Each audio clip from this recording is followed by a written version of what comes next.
Witam wszystkich na moim kanale YouTube, jestem Grzegorz Gruca, a w tym filmiku pokażę Wam, jak przygotowuję rodziny pszczele do zimy. Pierwszą częścią tego filmu jest film o zakarmianiu pszczół. Na końcu filmu będzie link do tego filmu i w dużym skrócie w pierwszej części wyjąłem nadmiar ramek i zacząłem karmić rodziny. W jednej rodzinie postanowiłem zaizolować matkę na całą zimę. Do zaizolowania matki użyłem takiego specjalnego izolatora chmary. Jeżeli chodzi o ten izolator chmary, który kupiłem, no to składa się on z kilku elementów, no i jest wykrzywiony. Żeby wyprostować go, przykręciłem go do beleczki odstępnikowej, zarówno górę jak i dół, tak żeby po przykręceniu ten izolator był prosty. Jeżeli będzie wygięty jak precel, no to ciężko będzie go poprawnie zamontować w ulu. Dodatkowo na boki przykręciłem sobie takie wydrukowane jak gdyby dystanse, które zmniejszą możliwość zgniecenia pszczół.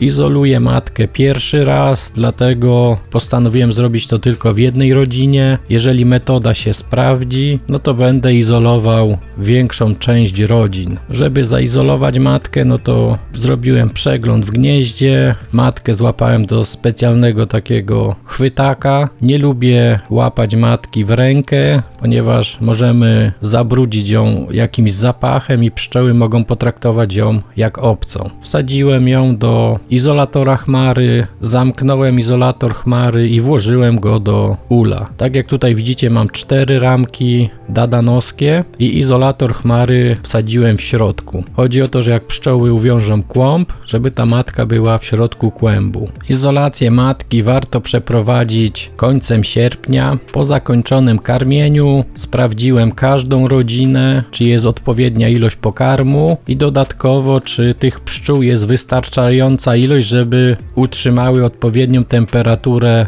w ulu. Jeżeli tych pszczół jest mniej, nie obsiadają w pełni ramek, no to wyciągam jeszcze ramki z pokarmem. Te ramki przydadzą się pod koniec zimowli, gdyby okazało się, że któraś rodzina zbyt szybko zużyła pokarm i trzeba jej dołożyć. Jeżeli chodzi o rodzinę z izolatorem, no to po 22 dniach przebywania matki w izolatorze mam pewność, że w gnieździe nie ma czerwiu krytego. Jeżeli nie ma czerwiu krytego, wtedy przystępuję do leczenia pszczół, zamykam szczelnie górę, wsuwam szufladę w dennicę osiatkowaną i odymiam pszczoły jedną tabletką apiwarolu. Można to robić na różne sposoby, przy pomocy ręcznego odymiacza, można dymić od góry przez pajączki, można dymić przez wlotek. Można też najzwyczajniej w świecie na jakiejś siateczce spalić tą tabletkę, kładąc ją na dennicy. Musicie pamiętać tylko o tym, że ta tabletka wytwarza temperaturę i że może uszkodzić Wam dennicę. Dlatego trzeba spalać to na takim specjalnym elemencie, który jest odporny na temperaturę. Po wykonaniu zabiegu zasuwam też wylotek i czekam odpowiednią ilość czasu, żeby ten środek zadziałał. Pszczoły w środku wentylują skrzydełkami i roznoszą ten lek po całym ulu. Po odczekaniu odpowiedniej ilości czasu, jaką zaleca producent, wyciągam szuflady z dennic osiatkowanych, otwieram wylotek i pierwsze odymianie mam już za sobą. W ulach, gdzie nie izoluję matki, no to muszę sprawdzić, czy ten czerw jest, czy nie ma. Dlatego to dymienie przeprowadzam w jakiś ciepły dzień października. Chłodne noce w październiku dają pszczołom sygnał, żeby ograniczyć matkę w czerwieniu. Różne odmiany pszczół różnie mają. Może się okazać, że macie pszczoły, które będą czerwić całą zimę, no i zużyją dużo pokarmu i ciężko będzie wyleczyć ich z warozy. Chodzi o to, żeby na 100% być pewnym, że nie ma czerwiu w ulu, ponieważ jeżeli jest czerw, no to to leczenie nie będzie skuteczne, ponieważ waroza jest ukryta pod zasklepem i lek nie ma do niej dostępu.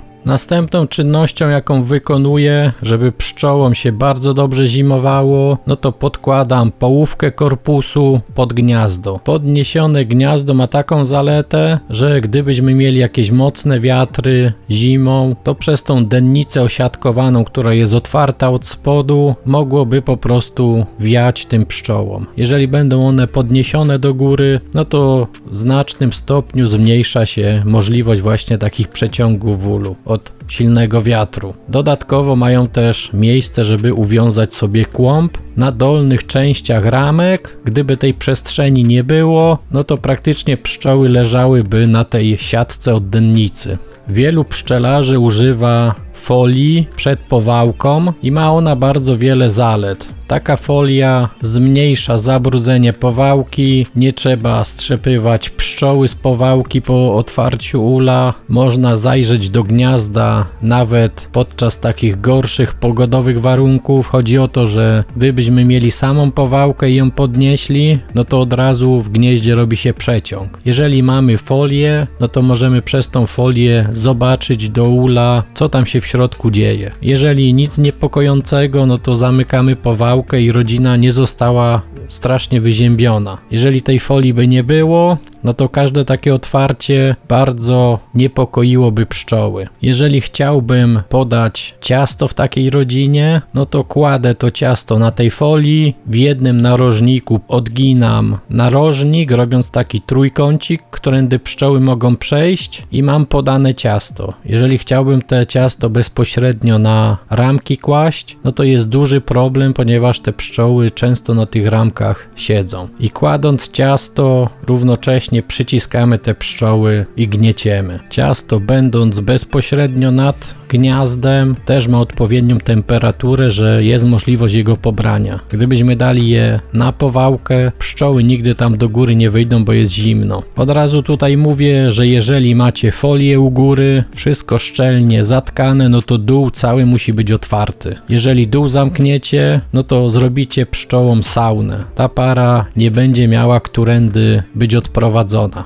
Stosuję folię pierwszy raz, dlatego założyłem tylko na 3 ulach tą folię i sprawdzę, jak mi się to sprawdzi w tej zimowli. Piszcie w komentarzu, co myślicie o stosowaniu folii i czy sprawdziła się u Was na pasiece. Wentylacja u mnie wygląda w ten sposób, że w daszku wszystkie otwory są zakorkowane pełnymi korkami ze styropianu. Wszystkie pajączki są zamknięte. Między powałką a gniazdem jest założona folia. Wylotek jest odsunięty na 1-3 pszczoły w zależności od siły rodziny i dennica jest cała otwarta. Jest tam tylko siatka, żeby żadne inne zwierzęta nie przedostawały się do wnętrza ula. Żeby odsunąć gniazdo od siatki, stawiam je na połówce korpusu. Jeśli zauważyliście, że robię coś źle, no to proszę napiszcie w komentarzu, żebym więcej nie popełniał jakiegoś typu błędów. Napiszcie w komentarzu, czy wy zimujecie w ten sposób swoje pszczoły. Za kolejne 5 dni znów odymię rodzinę tabletką apiwarolu, sprawdzę, jaki jest osyp i podejmę wtedy dopiero decyzję, czy będę dymił jeszcze 3.